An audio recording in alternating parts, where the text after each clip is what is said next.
Thank you very much for the opportunity to do this presentation. When Belfast received its 2019 data from MBRRACE, we were red rated. That is for both neonatal mortality and perinatal mortality. That's not a position that any NICU wishes to find itself in. What we're going to talk about is our response to that and how Alan and his team supported us in that situation. First of all, I wanted to give a little bit of context about Northern Ireland. The map you can see is taken straight off the MBRRACE website. Northern Ireland is a very small region, numbering 1.9 million in population. We deliver between 22 and 23,000 births per year.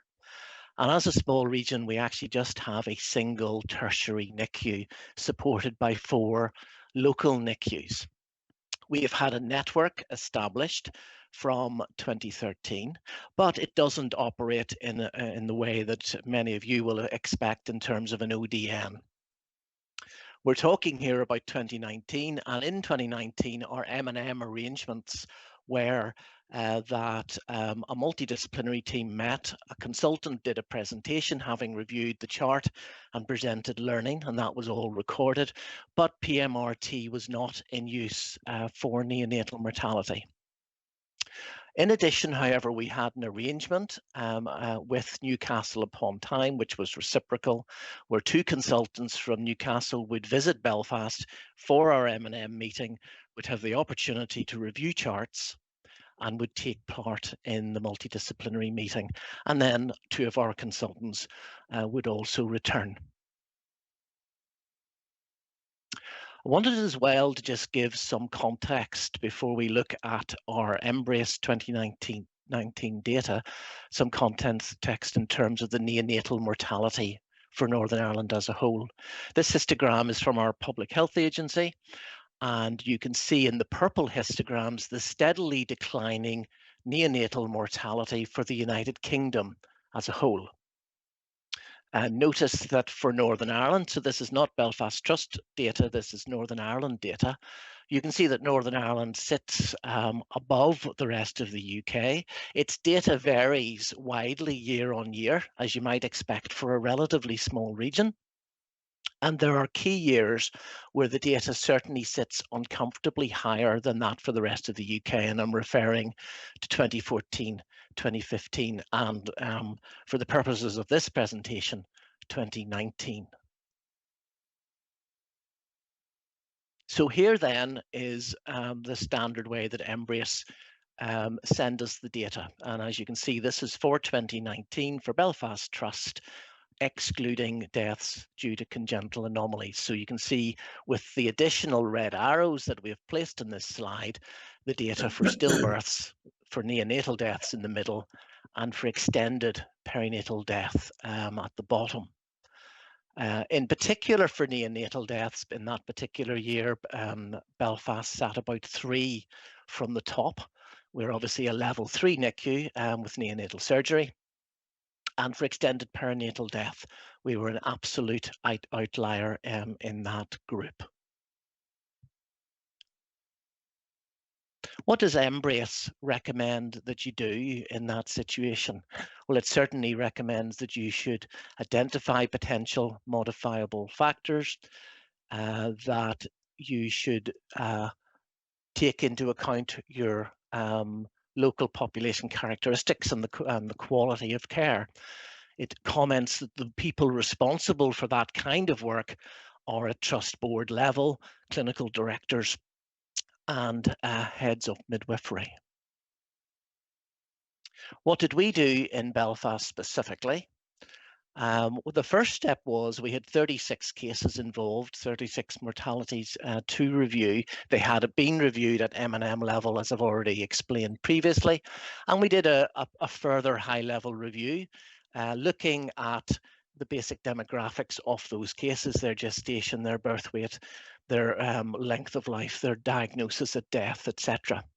And in that high-level review, we then took that and discussed it with our clinical team And that review was relatively reassuring. There were the deaths due to extreme prematurity that you'd expect, and the deaths due to severe malformations, etc., trisomy 18, etc. And there was, for example, a single death related to HIE. On a yearly basis, a presentation would have been prepared for our trust board using the MBRRACE data, both for stillbirths and neonatal deaths. So that was planned as usual. And prior to that presentation, discussions with our medical director took place about the data, about our high-level review. But because of some of the characteristics of Northern Ireland, a small region with a single tertiary NICU, it was quickly decided that an external review of the cases would be wise. That was then presented in the presentation that was done to our trust board, and the trust chair accepted that as a recommendation of the way forward. At that point in time, I have to admit, we didn't have a clear idea how we would put this in place or how we would commission or to whom we would go. But the logical place to start was to discuss the situation with our M&M partner. In my introduction, I've already explained that involved Alan Fenton and his team working in Newcastle.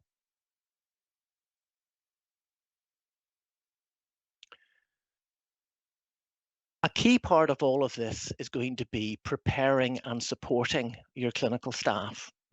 And one way that we sought to do that was simply to describe the situation that we're in. So we did presentations both to neonatal and obstetric, midwifery and neonatal nursing teams, demonstrating where we were at with the MBRRACE data, and the key slide being the slide for 2019 that I've already shown.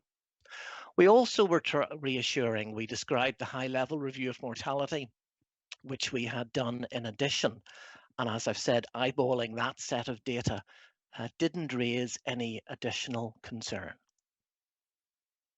We carefully went through the terms of reference which we developed with Alan's team and the process.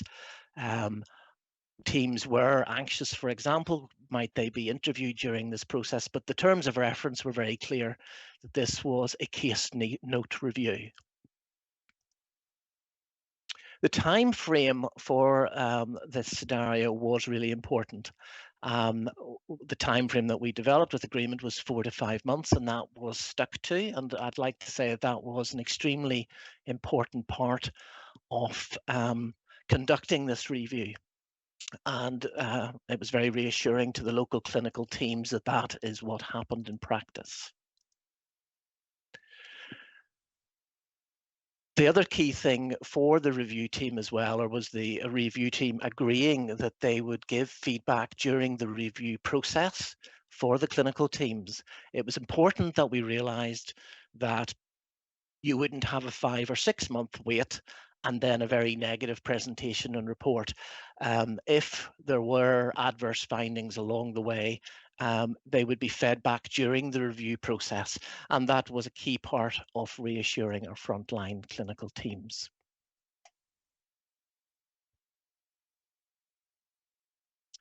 Key challenges: information governance. Northern Ireland's data protection laws are different to the rest of the UK, and this often causes us some difficulties. So we involved our information governance department early on in terms of deciding what we needed to redact and how it was to be uploaded to Microsoft Teams, and that's how it was shared with the review team. There was a considerable workload obviously associated with this. I've referred earlier in my presentation to 36 slides or 36 infants. So over 70 charts, mother and baby, had to be redacted and uploaded. So quite a considerable effort.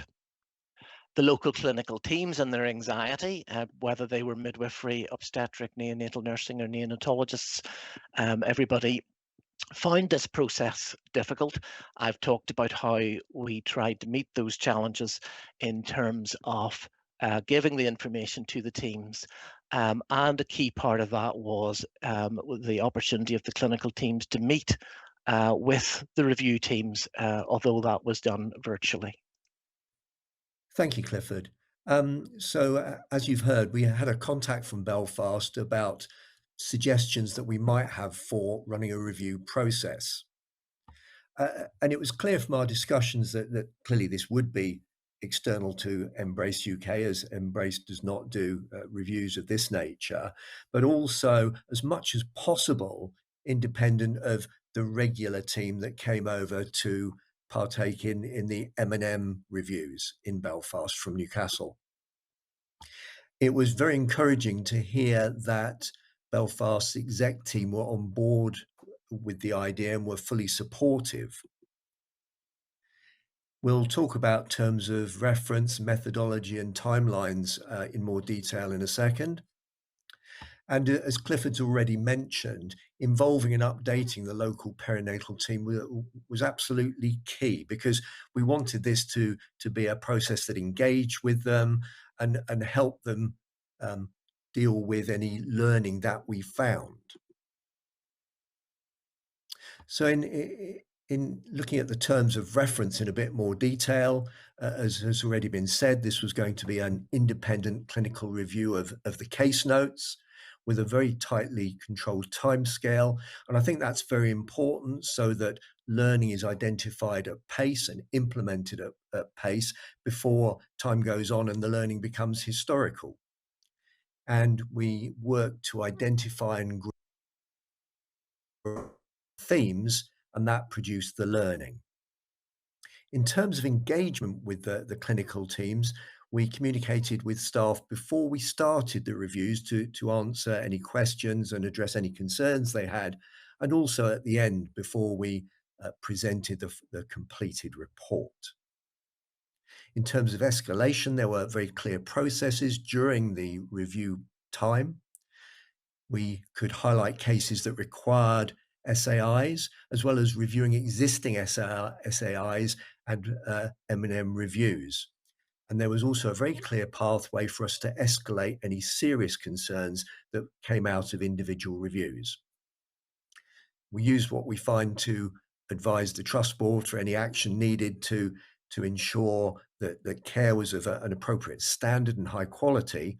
But this was all about improvement. So we wanted to highlight areas of good practice, as well as those where learning might be applied. And the focus, bringing us back to the beginning of the terms of reference, was on modifiable factors, themes, and then learning. The way we went about this was as follows. We had 2 independent MDTs with an obstetrician, a midwife, a neonatologist, and a neonatal nurse in each.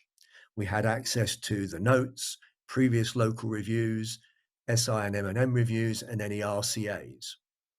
We used a common review methodology with standardized audit tools and reporting templates.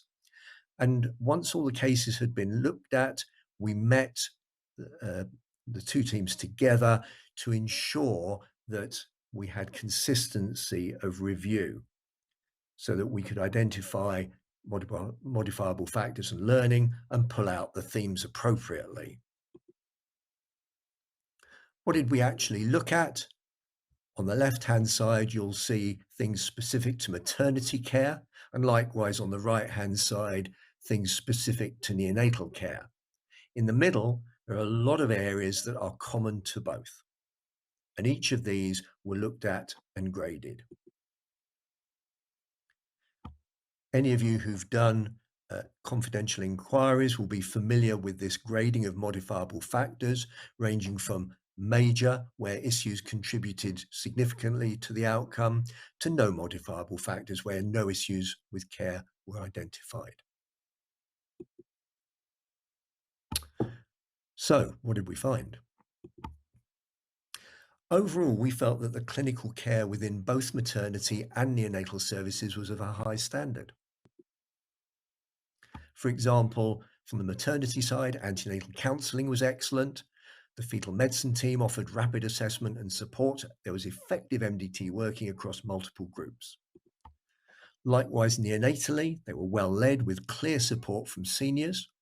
Clinical care was of a good standard, high standard of communication with families, and the bereavement care was excellent. Now let's look a bit closer at the modifiable factors. I don't want to go through these line by line, but the key takeaway messages are as follows. Firstly, in the yellow columns, the highest number of modifiable factors were in wider learning.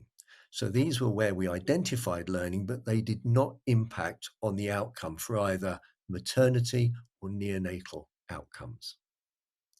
And the other thing is, looking at the bigger numbers in the yellow column, they are the factors that any one of you who've done a review before will recognize. So for example, documentation, communication, very common issues, and they are always identified when you do thorough reviews. There were particular aspects of wider learning to aspects of clinical care.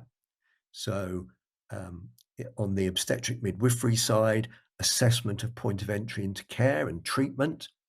And that's matched on the neonatal side by the various stages of the neonatal journey from transition through to ongoing treatment on the neonatal unit.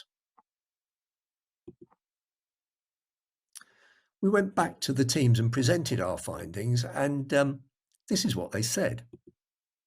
First of all, there are things there we recognise as needing improvement. And you know what? Some of those things we've already worked on and improved. Secondly, there are things we recognise as less than ideal, but we've always accepted them because we felt that was how things had to be done. But actually, now we've seen the report, maybe we shouldn't accept them. And thirdly, there are things on that list of learning that we don't recognise. But you know what? Now we'll go away and consider them. I'll hand back over to Clifford for his view of our findings. I suppose the key point that, having gone through this process, that I would like to make is that we consider, or that each of us consider, how you approach your individual data. Are you looking for reasons to review your service or reasons not to review your service? I think it is often a mindset that you look for reassurance and a reason not to dig more deeply. But I think this experience has taught us in Belfast the benefits of doing that in terms of quality improvement and shifting a service in terms of a good service to a very good service. One of our options, of course, was to look for reasons for reassurance and not do anything in terms of an external review. And in 2020, the Belfast data did in fact look different. I'll show you that shortly. But one of the things we could have done was to wait for a year and see what the following year showed. You've seen, for example, that Northern Irish data varies dramatically year on year. And here is the MBRRACE data after exclusion for congenital anomalies for 2020. And the red arrow again signifies the Belfast Trust. And you can see where stillbirths lie, that certainly the neonatal mortality looks different. And in particular, the extended perinatal mortality is certainly no longer an outlier. So even if you do intrinsically believe that you have a good service, an external review can certainly help and enhance it and improve your service. Fresh eyes will always bring multiple areas for quality improvement, and Alan has described some of our local team's response. There will be things that you're aware of, but having an outsider come in and point them out actually is a stimulus to change. The process, however, can be and should be supportive of all members of staff. And preparing and thinking carefully your way through how to support clinical staff in this situation is obviously extremely important. So how was it for us? It was reassuring. It has given us multiple focuses for quality improvement, which can only be helpful. It is confidence building, or was confidence building. And it can be useful when you're in a challenging situation in difficult parental discussions. This is something that we have done to reassure ourselves about our standard of care. And it can also be useful in difficult colleague discussions as well. Thank you.